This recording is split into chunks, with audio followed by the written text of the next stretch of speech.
যেহেতু আমাৰ এই অনুষ্ঠানত আমি একোগৰাকী নেতাৰ সৈতে কথা পাতো একোগৰাকী প্ৰাৰ্থীৰ সৈতে কথা পাতো হাতত সময় যেহেতু খুব কম গতিকে এই কম সময়খিনিত যে একেবাৰে পদুলিমুখত নিৰ্বাচন আমি যেনে ধৰণে কওঁ যে পদুলিমুখত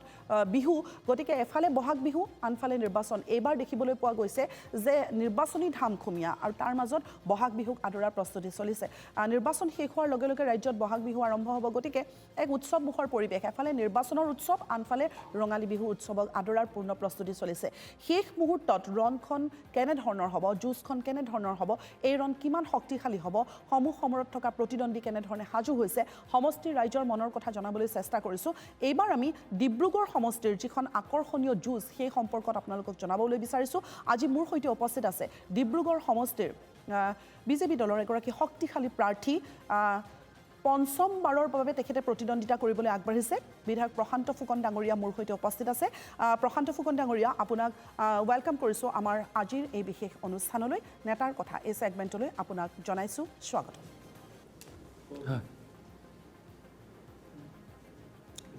হয় ফুকন ডাঙৰীয়া আপুনি যদি শুনি আছে মই প্ৰথমে সুধিব বিচাৰিছোঁ খুব ব্যস্ততা একেদিন আপোনালোকৰ এই ব্যস্ততাপূৰ্ণ কাৰ্যসূচীৰ মাজতেই মই আপোনাক সুধিব বিচাৰিছোঁ কেনে চলিছে সমষ্টিত আপোনাৰ প্ৰচাৰ সমষ্টিবাসী ৰাইজৰ কাষত আপুনি দিনে ৰাতিয়ে গৈছে সমষ্টিত কাম কৰিছে কেনে চলিছে প্ৰচাৰ কেনে চলিছে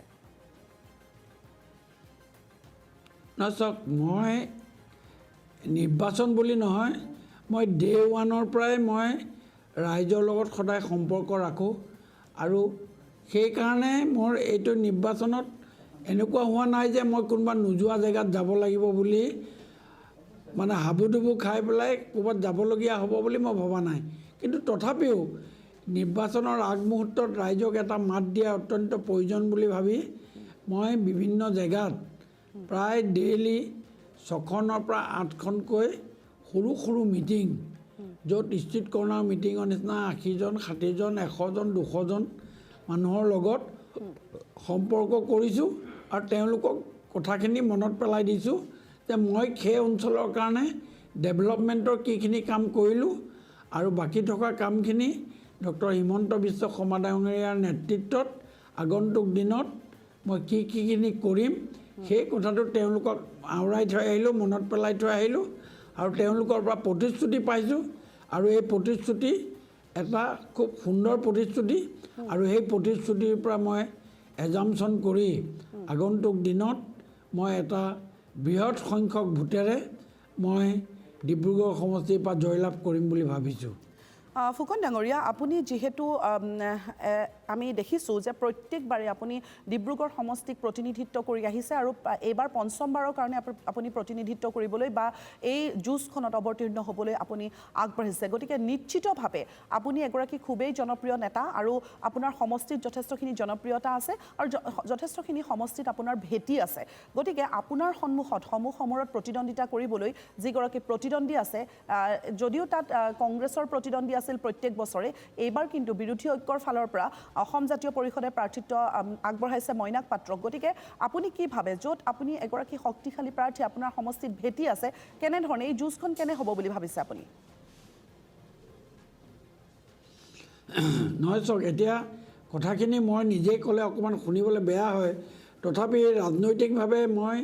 আজি আপুনি সুধিছে কাৰণে মই কৈছোঁ এইটো মোক কেণ্ডিডেট হিচাপে নাভাবিব মোক জেনেৰেল পাব্লিক হিচাপে মই আপোনাক কথাটো কৈছোঁ যে এইটো সমষ্টিত এইবাৰ আজিৰ এই মুহূৰ্তত যদি ইলেকশ্যন হয় তেতিয়াহ'লে প্ৰশান্ত ফুকনে 90,000 ভোটত লিড লৈ ডিব্ৰুগড় সমষ্টিৰ পৰা নিকটতম প্ৰতিদ্বন্দ্বীজনক পৰাস্ত কৰিব প্ৰায় 90,000 ভোট 90,000 ভোট কিন্তু কম কথা নহয় আপোনাৰ প্ৰবল আত্মবিশ্বাস আমি যি দেখিছোঁ আৰু আপোনাৰ সততে এটা নাম আছে ডিব্ৰুগড় সমষ্টিত যে আপুনি আৰম্ভণিতে কৈছে যে মোৰ নিৰ্বাচন বুলি কোনো কথা নাই প্ৰতিটো সময়তে ৰাইজৰ দুখ দুৰ্দশা ৰাইজৰ সমস্যা ৰাইজৰ প্ৰতিটো ক্ষেত্ৰতে আপুনি সমুখত গৈ আপুনি উপস্থিত হয় বা সেই বিপদৰ সময়ত আপুনি অকণমান সহায়ক হোৱাকৈ আপুনি 24/7 আপুনি সমষ্টিবাসী ৰাইজৰ কাষত থাকে যাৰ কাৰণে আপুনি বাৰে বাৰে আপোনাক ৰাইজে সেই আস্থা আৰু বিশ্বাসেৰে আপোনাক সেই আসনখনত প্ৰতিনিধিত্ব কৰোৱাইছে মই সুধিব বিচাৰিছোঁ যে এইবাৰ ২৬ৰ নিৰ্বাচন কিছু সুকীয়া হ'ব কিছু আকৰ্ষণীয় হ'ব কাৰণ কথাটো হৈছে যে ডিলিমিটেশ্যন সমষ্টি পুনৰ নিৰ্ধাৰণৰ পাছত সমষ্টিসমূহৰ সমীকৰণ এইবাৰ সলনি হ'ব সমষ্টিসমূহৰ জনবিন্যাস এইবাৰ সলনি হৈছে আৰু যিহেতু সমষ্টিসমূহৰ সমীকৰণ জনবিন্যাস সলনি হৈছে গতিকে এইবাৰ ৰাইজে অকণমান পূৰ্বতকৈ এইবাৰ পৃথকে এক আচলতে গুৰুত্বপূৰ্ণ ভূমিকা এইবাৰ গ্ৰহণ কৰিব আৰু এইবাৰ আমি দেখিবলৈ পাইছোঁ যে যুৱ শক্তিক প্ৰতিটো দলেই গুৰুত্বপূৰ্ণ স্থান দিয়া দেখিবলৈ পোৱা গৈছে বা প্ৰাৰ্থী তালিকাত অগ্ৰাধিকাৰ দিছে গতিকে ডিব্ৰুগড় সমষ্টিৰ কাৰণে আপুনি এই আটাইকেইটা কাৰ্যকালত আপুনি যিমানখিনি কাম কৰিলে নকৰিবলগীয়া কি কাম থাকি গ'ল কি কাম আপোনাৰ হাতত আছে হয় নহয় মোৰ কেইবাটাও কাম আছে নথকা নহয় আপোনাৰ পাৰ্কিঙৰ এটা ডাঙৰ প্ৰব্লেম এটা আছে আমাৰ ডিব্ৰুগড়ৰ কাৰণে পাৰ্কিঙৰ সমস্যা এটা আছে এই সমস্যাটো দূৰ কৰিব পাৰিলে হ'ব কিন্তু কথা হ'ল পাৰ্কিং আপুনি এজেগাত বনালে নহ'ব ডিব্ৰুগড়ত সৰুকৈ বহুত জেগাত আমাৰ মাৰ্কেটবিলাক আছে মাৰ্কেটবিলাকৰ কাৰণে আপুনি এজেগাত পাৰ্কিং বনালে সেইটো সমস্যা সমাধান নহয় তাতকৈ আৰু আমাৰ ৰোড ছাইড যিবিলাক আমাৰ ভেণ্ডিং জোন আছে এই জোনবিলাকৰ বিষয়ে অকণমান যদি আপুনি আত্মবিশ্লেষণ নকৰে তেতিয়াহ'লে আমাৰ এই পাৰ্কিঙৰ সমস্যাটো দূৰ নহ'ব অলপ টেকনিকেলি ইয়াত চাব লাগিব সেইখিনি কথা আছে আৰু আগত আমাৰ এতিয়া ৰাজধানী হৈছে ৰাজধানী হোৱাৰ কাৰণে আমাৰ ডিব্ৰুগড়খনৰ এতিয়া বহুত পৰিৱৰ্তন হ'ব আৰু বহুত প্ৰত্যাহ্বান আহিব এই প্ৰত্যাহ্বানখিনিও আমি যি আহিব তাত আমি গ্ৰহণ কৰিম আৰু মাননীয় মুখ্যমন্ত্ৰী ডক্টৰ হিমন্ত বিশ্ব শৰ্মা ডাঙৰীয়াৰ লগত আলোচনা কৰি ডিব্ৰুগড়খনত কি ভাল কৰিব লাগে কিখিনি কৰিব লাগে এই সমস্যাখিনি মই দূৰ কৰাৰ ব্যৱস্থা হাতত ল'ম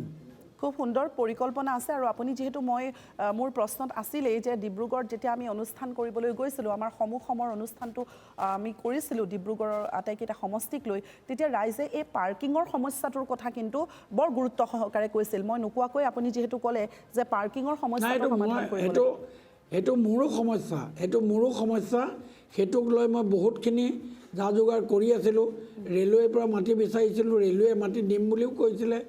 প্ৰচেছ চলি আছে সেইটো মোৰ সন্মুখত আছে আৰু মই ডিব্ৰুগড়বাসীক কেতিয়াও মই ফাঁকি কথা আজিলৈকে কোৱা নাই আৰু আজিও কৈছোঁ আজি সেইকাৰণে সাহসেৰে আপোনাক কৈছোঁ আৰু তাৰ বাদে আপোনালোকৰ ইয়াত সাংবাদিক আছে তেখেতসকলক সুধিব বাকী যিখিনি কাম মই ৰাইজৰ লগত আলোচনা কৰি আগবঢ়াই লৈ যোৱাৰ কাৰণে ব্যৱস্থা কৰিছোঁ আৰু এটা কথা মই আপোনাক আজি কৈছোঁ যোৱা 20 বছৰে মই 2006 চনৰ পৰা বিধায়ক হৈ আছোঁ যোৱা 20 বছৰে ইণ্ডিভিজুৱেলি মই 33,745 ঘৰ মানুহলৈ ব্যক্তিগতভাৱে মই তেওঁলোকৰ ঘৰত এটেণ্ড কৰিছোঁ বিভিন্ন কামত কোনোবা মানুহ মৃত্যুমুখত পৰিছে কাৰোবাৰ ঘৰত বিয়া হৈছে কাৰোবাৰ ঘৰত তুলনীয়া বিয়া হৈছে কাৰোবাৰ ঘৰত সকাম হৈছে যিকোনো কামতে হওক এবাৰ হ'লেও মই 33,745 ঘৰ মানুহক ব্যক্তিগতভাৱে মই তেওঁলোকৰ ঘৰলৈ যাবলৈ মোৰ সৌভাগ্য হৈছে আপুনি এটা কথা কৈছে যে আপোনাৰ ৰাইজৰ সমস্যা আৰু আপোনাৰ সমস্যা যেতিয়ালৈকে নেতাই ভাবিব যে এই সমস্যা মোৰ সমস্যা তেতিয়াহে আচলতে সমষ্টিত উন্নয়ন হ'ব ডিব্ৰুগড় সমষ্টিত যথেষ্টখিনি কাম হৈছে যথেষ্টখিনি উন্নয়ন হৈছে আমি দেখিছোঁ শাসক পক্ষৰ এগৰাকী বিধায়ক হৈ যোৱা কাৰ্যকালত আপুনি যথেষ্টখিনি কাম কৰিছে কিন্তু তাৰ মাজত গৰাখহনীয়াও এটা সমস্যা বুলি ৰাইজে কৈছিল ৰাইজে গৰাখহনীয়া সমস্যাটোৰ কথা কৈছে কিন্তু আমি যিখিনি প্ৰজেক্ট লৈছোঁ যিখিনি কাম কৰিছোঁ সেই কামখিনি যথেষ্টখিনি হৈছে আৰু আমাৰ মাইজান টু মোহনাঘাট আমাৰ এছিয়ান ডেভেলপমেণ্ট বেংক NDB আৰু আপোনাৰ অসম চৰকাৰ SOPDত আমি বিভিন্ন আঁচনিৰে সমগ্ৰ এৰিয়াটো আমি কভাৰ কৰিবলৈ সক্ষম হৈছোঁ আৰু সাংবাদিক বন্ধুসকলক মই নিজে লৈও গৈছোঁ তেখেতসকলেও দেখিছে কিন্তু কথাটো হ'ল আমি কামটোৰ ফিনিচিংটো কৰিব পৰা নাই প্ৰটেকশ্যনটো হৈ গৈছে ওপৰৰ যিটো জিঅ'বেগৰ লেয়াৰ দিব লাগে শ্লোপটো বনাব লাগে অলপ সুন্দৰ কৰিব লাগে সেই কামখিনি আমাৰ কৰা হোৱা নাই কৰি আছে কণ্টিনিউৱাছ চলি আছে অনগয়িং স্কিম আৰু মই ভাবোঁ অতি সোনকালে এই কামখিনি হৈ যাব আৰু আমাৰ ডেজাৰলৈ বগীবিল ব্ৰিজৰ তলত খান্দিবৰ কাৰণে সৰ্বানন্দ সোণোৱাল ডাঙৰীয়াৰ লগতো আলোচনা কৰিছোঁ আমি তাত যদি অলপমান ডেজাৰ দি অলপ পানীৰ স্লোপটো উলিয়াই দিব পৰা যায় আমাৰ এই প্ৰব্লেমটো সম্পূৰ্ণৰূপে স্থায়ী ৰূপে সমাধান হ'ব এইটো বিষয় লৈ আমি যথেষ্ট গুৰুত্ব সহকাৰে লৈছোঁ আৰু সৰ্বানন্দ সোণোৱাল ডাঙৰীয়াই কৈছে যে এইটো কাৰণে আমাৰ প্ৰায় 100 কোটি টকা খৰচ হ'ব আৰু সেইটো জাহাজ বন্দৰ বিভাগৰ মন্ত্ৰী সৰ্বানন্দ সোণোৱাল ডাঙৰীয়াই তেখেতৰ ৱাটাৰৱেজটো উলিয়াবৰ সময়ত এইটো কৈ দিলে আমাৰ সমাধানটো সমাধান হ'ব আৰু মই ভাবোঁ এপ্ৰিল মে' মাহৰ পৰা যেতিয়া অলপ পানী আহিব জাহাজখন আহিব পৰা হ'ব এই কামখিনি সমাধা কৰি দিলে আমাৰ খহনীয়াটো প্ৰতিৰোধ হৈ যাব বুলি মই ভাবিছোঁ খুব সুন্দৰ পৰিকল্পনা আপোনাৰ এই দুটা সমস্যা প্ৰধান সমস্যা আৰু এই দুটা সমস্যাৰ পৰা ৰাইজে পৰিত্ৰাণ বিচাৰিছে আপুনি এগৰাকী অভিজ্ঞ ৰাজনীতিক মই সমষ্টিৰ পৰা ওলাই আহি যদি আমি উজনিৰ ৰাজনৈতিক প্ৰেক্ষাপটৰ কথা যদি অকণমান সোধোঁ আমি খুব দেখিছোঁ যে শাসক পক্ষই খুব ধুনীয়া এখন পৰিপক্ক প্ৰাৰ্থী তালিকা যিধৰণে যুগুত কৰিলে প্ৰচাৰৰ ক্ষেত্ৰত কিন্তু শাসক পক্ষই কোনো কাৰণতে কৃপণালি কৰা নাই প্ৰাৰ্থী ঘোষণা হোৱাৰ আগতো ষ্টাৰ কেম্পেইনাৰে নিৰ্বাচনী প্ৰচাৰ চলাইছে নৰেন্দ্ৰ মোদী আহিছে প্ৰধানমন্ত্ৰীগৰাকী আহিছে অমিত শ্বাহ ডাঙৰীয়া আহিছে আৰু প্ৰাৰ্থী তালিকা ঘোষণা হোৱাৰ পাছতো আমি যদি চাওঁ লেয়াৰ ৱাইজ যদি চাওঁ first layer second layer third layer এনেকুৱা ধৰণেই ৰাষ্ট্ৰীয় পৰ্যায়ৰ শীৰ্ষ নেতৃত্ব বা আমি দেখিছোঁ যে ৰাষ্ট্ৰীয় নেতৃত্ব কিন্তু পৃথকে আহি নিৰ্বাচনী প্ৰচাৰ চলাইছে আৰু তাৰ মাজত দেখিছোঁ উজনিত কিন্তু নিৰ্বাচনী প্ৰচাৰৰ এক প্ৰকাৰ চমক দিছে এইসকল ষ্টাৰ কেম্পেইনাৰে কি ক'ব আপুনি নাই চাওক আমাৰ গোটেই ছিষ্টেমটোৱে হ'ল কৰ্পৰেট হাউচবিলাকৰ নিচিনা আমাৰ কোনো লেকিং আৰু কোনো কম্প্ৰমাইজ আমাৰ কৰাৰ ব্যৱস্থা নাই আমি এতিয়া ইলেকশ্যন মেনিফেষ্টোখন গুৱাহাটীত কৰা হৈ গ'ল গুৱাহাটীৰ পাছত আকৌ আমি মাণ্ডলিক হিচাপে আজি আমি ডিব্ৰুগড়তো কৰিলোঁ আজি আপোনালোকৰ সাংবাদিক সকলো আছিলে ৰাতিপুৱা 9টা বজাত কৰি সেইখনকে আকৌ এলাবৰেটলি আমি সাংবাদিক বন্ধুসকলৰ আগত কৰিলোঁ আপুনি চাওক আমাৰ থিংকিংটো চাওক তেওঁলোকে গুৱাহাটীত কৈ দিলে বা বেলেগ পাৰ্টীয়ে ক'ৰবাত কৈ দিলে খেলা খতম কিন্তু আমাৰ সেইটো নহয় আমাৰ ছিষ্টেমটোৱে তেনেকুৱা কোনো যাতে লেকনা থাকি যাব নোৱাৰে কোনো যাতে ভুল থাকি যাব নোৱাৰে প্ৰত্যেক কথাটোৱে প্ৰত্যেক ছিষ্টেমটোৱেই এটা কৰ্পৰেট হাউচবিলাকৰ যেনেকুৱা ছিষ্টেম সেই ছিষ্টেমত আমি আগবাঢ়িছোঁ আৰু সেইকাৰণেই ভাৰতীয় জনতা পাৰ্টীয়ে লাগাতাৰ আজি কেইবাটাও ইলেকশ্যনত অতি সাফল্যমণ্ডিতভাৱে প্ৰায় 100% ভোটত জিকিবলৈ সক্ষম হৈছে আমাৰ যোৱা পঞ্চায়ত নিৰ্বাচনত মোৰ সমষ্টিটো যদি চাই এটা মাত্ৰ ৱাৰ্ড 8টা পঞ্চায়তৰ এটা ৱাৰ্ড আমি হাৰিবলৈ সক্ষম হৈছিলোঁ এটা ৱাৰ্ড তাকো এইটো মাইনৰিটি এলেকাত আৰু বাকী গোটেইখিনিয়ে ভাৰতীয় জনতা পাৰ্টীয়ে চুপ কৰিছে প্ৰশান্ত ফুকন ডাঙৰীয়া আমি যদি চাওঁ যে ভাৰতীয় জনতা পাৰ্টীয়ে উজনি অসমক যথেষ্ট গুৰুত্ব দিয়া হৈছে যদিও নামনিৰ ফালে বা মধ্য অসমৰ ফালে উত্তৰ অসমৰ ফালে নিৰ্বাচনী প্ৰচাৰ চলিছে তৎসত্ত্বেও কিন্তু উজনিত এক প্ৰকাৰ খুব আমি দেখিছোঁ যে ধুমুহা গতিত প্ৰচাৰ চলিছে আপোনাৰ সমষ্টি বাদ দি কিছু সমষ্টিত আমি যিমান দূৰলৈকে আমি গম পাইছোঁ যে প্ৰতিদ্বন্দ্বী যিগৰাকী প্ৰাৰ্থী বা প্ৰতিপক্ষ ক'ৰবাত অকণমান ফেক্টৰ হ'ব পাৰে গতিকে এই ক্ষেত্ৰত বিজেপি দলে অধিক চিৰিয়াছলি লোৱা যেন আপোনাৰ অনুভৱ হৈছে নেকি উজনি নহয় চব আমাৰ প্ৰত্যেকটো সমষ্টিতে চিৰিয়াছ আজি আপুনি ডিব্ৰুগড় সমষ্টিত আমাৰ উৰিষ্যাৰ পৰা 2-3জন প্ৰভাৰী বহি আছে তেওঁলোকে ডেইলি ৰিপৰ্ট ডেইলি দি আছে কোনো কম্প্ৰমাইজ কৰা নাই কেনেবাকৈ যদি আজি অকণমান ক'ৰবাত বেয়া দেখিছে পিছদিনা ইয়াত ৰিপেয়াৰ কৰিছে আমাৰ কোনো সমষ্টিত কিন্তু কিছুমান সমষ্টিত আপোনালোকৰ এটা বিভিন্ন বেলেগ ধৰণেৰে ৰাইজে এটা চিনেৰী বনাই লয় চিনেৰীটো বনাই লয় ক'ৰবাত কিবা এটা কথাত কাৰোবাক লগত কৰি এটা এনেকুৱা ধৰণৰ ব্যৱস্থা কৰে কিন্তু আমাৰ যিটো গ্ৰাফ আমাৰ যিটো টেকন'লজি সেই টেকন'লজিত আজি যেনেকৈ আপোনাৰ মাননীয় মুখ্যমন্ত্ৰী মহোদয়ে কৈ দিলে আমি 95টা ছিট পাম এইটো এনেই কোৱা নাই কিন্তু এনেই কোৱা নাই ক'ৰবাত আমাৰ প্লাছ মাইনাছ হ'ব পাৰে কোনোবা ভোট আমি 10,000 জিকিব পাৰোঁ কোনোবা এটা আমি 80টা ভোট 80,000 জিকিব পাৰোঁ বেলেগ কথা কিন্তু জিতা অহি চিকাণ্ডাৰ ছিষ্টেমত আমি উজনি অসমত এটা ছিটো ভাৰতীয় জনতা পাৰ্টী বা NDA বাহিৰে অইন কালৈকো নাযায় আজি মই আপোনাক এই কথাটো গুৰুত্ব সহকাৰে এজন দলৰ জ্যেষ্ঠ নেতা হিচাপে আজি আপোনাক এই কথাষাৰ কৈছোঁ আপুনি লিখি থওক সময় লিখি থওক ডেট লিখি থওক মই যি কথা কৈছোঁ আপুনি ৰিজাল্টৰ দিনা ক'ব এটা চিটো হ'ব পাৰে মই আজি ইমান প্ৰাউডলি আজি আপোনাৰ আগত ক'লোঁ 95,000 আৰু মই আপোনাক কৈছোঁ যে I am trying for crossing 1 lakh ঠিক তেনেকৈ আমি বাকী বহুত জেগাত হয়তো 15,000 20,000 কৈছোঁ 18,000 হ'ব 25,000 কৈছোঁ যদি 23,000 হ'ব কিন্তু এটা চিটো উজনি অসমৰ অন্য কোনো দলে দখল কৰিব নোৱাৰে খুব আত্মবিশ্বাসী আৰু প্ৰবল দেখিবলৈ পোৱা গৈছে যি ধৰণে ভাৰতীয় জনতা পাৰ্টীয়ে দলৰ সাংগঠনিক ভেটি শক্তিশালী কৰি প্ৰতিটো সমষ্টিতে আমি দেখিছোঁ খুব শক্তিশালী এক যুঁজ দিবলৈ সম্পূৰ্ণৰূপে সাজু হৈছে আৰু আপুনি কৈছে যে উজনিত প্ৰায় আটাইকেইটা সমষ্টিয়ে বিজেপি দলে দখল কৰিব বা বিজেপি প্ৰাৰ্থীগৰাকী জয়ী হ'ব আপুনি দলৰ এগৰাকী খুব অভিজ্ঞ নেতা আৰু নেতা হিচাপে আপুনি কিন্তু খুবেই জনপ্ৰিয় প্ৰশান্ত ফুকন ডাঙৰীয়া আপোনাক সুধিব বিচাৰিছোঁ আপুনি সাধাৰণতে ৰাজনীতিকৰ যিটো পোছাক সেই পোছাকৰ পৰা আপুনি আঁতৰি আহি আপুনি এজন খুব সহজ সৰল ব্যক্তিত্বৰ আপুনি অধিকাৰী এজন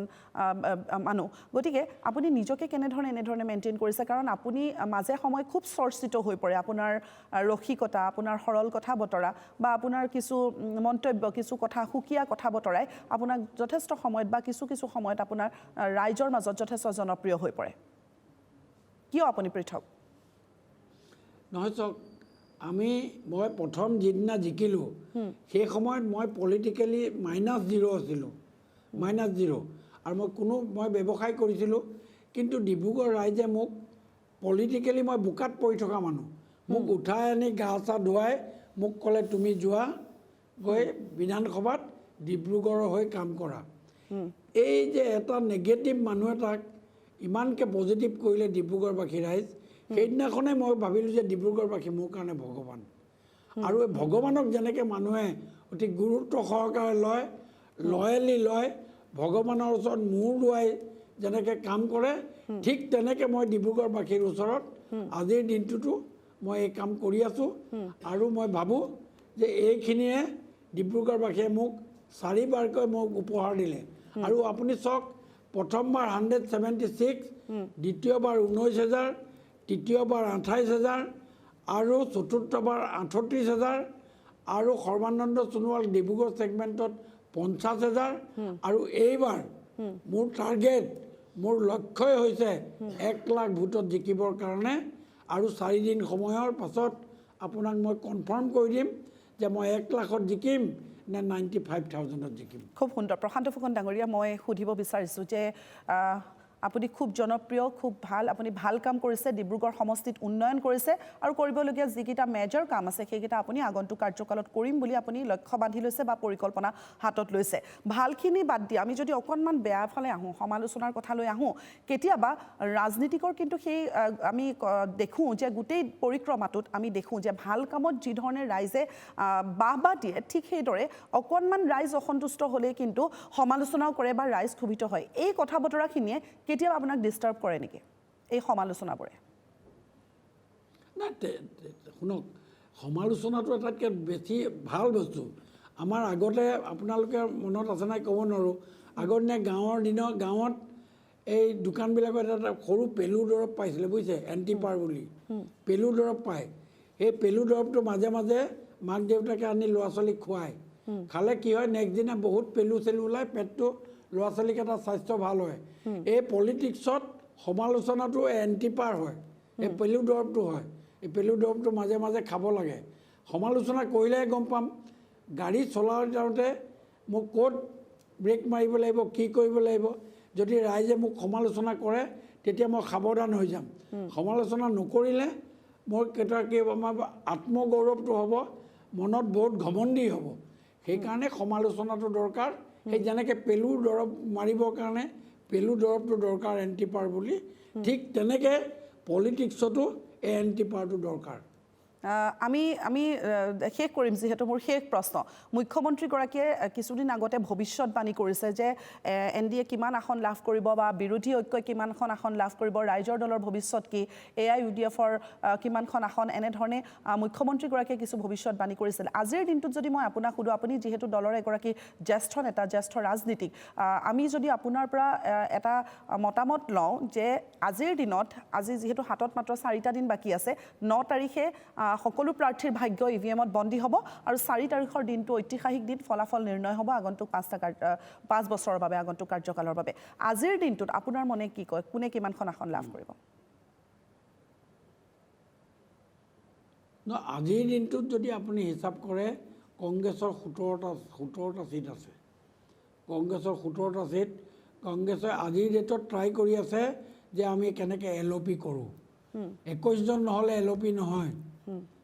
AUDFৰ 6টা বা 7টা 5টা বা 6টা ছিট AUDFৰ আছে আপোনাক মই একদম গেৰেণ্টি দি কৈছোঁ এইটো ৰাইজৰ দলে এটা ছিট পাব সেইটো তাকো বেলেগ জেগাত শিৱসাগৰ নহয় আৰু বাকী AJPয়ে ছিট নাপায় আপুনি আজি লিখি থওক মোক আপুনি 4 তাৰিখৰ দিনা গধূলি ফোন কৰিব আৰু ফোনৰ ইজিলি এভেইলেবল মই আপুনি ফোন কৰিব মোৰ কথাকেইটা অন ৰেকৰ্ড মই আপোনাক কৈছোঁ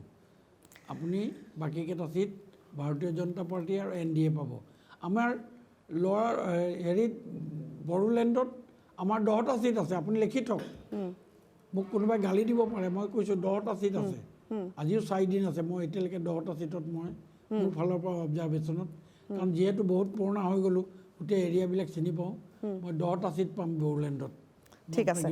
প্ৰশান্ত ফুকন ডাঙৰীয়া বহুত বহুত ধন্যবাদ থাকিল মিত্ৰজোঁটে হয়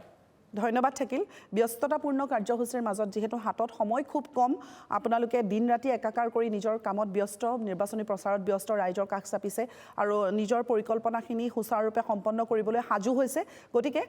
আমাৰ ফালৰ পৰা NKTVৰ পৰিয়ালৰ ফালৰ পৰা আপোনালৈ থাকিল অফুৰন্ত শুভকামনা আৰু শুভেচ্ছা আগন্তুক সময়ত ৰাইজে এগৰাকী ভাল প্ৰতিনিধি যি ধৰণে বিচাৰিছে প্ৰত্যেক বছৰে ৰাইজৰ যি আস্থা বিশ্বাস আপোনাৰ ওপৰত আছে সেই আস্থা বিশ্বাস অটুট থাকক আগন্তুক সময়ত এগৰাকী সপ্ৰতিভ জননেতা আমি আকৌ ডিব্ৰুগড় সমষ্টিৰ পৰা যাতে আপোনাকে পাওঁ ধন্যবাদ থাকিল শুভেচ্ছা থাকিল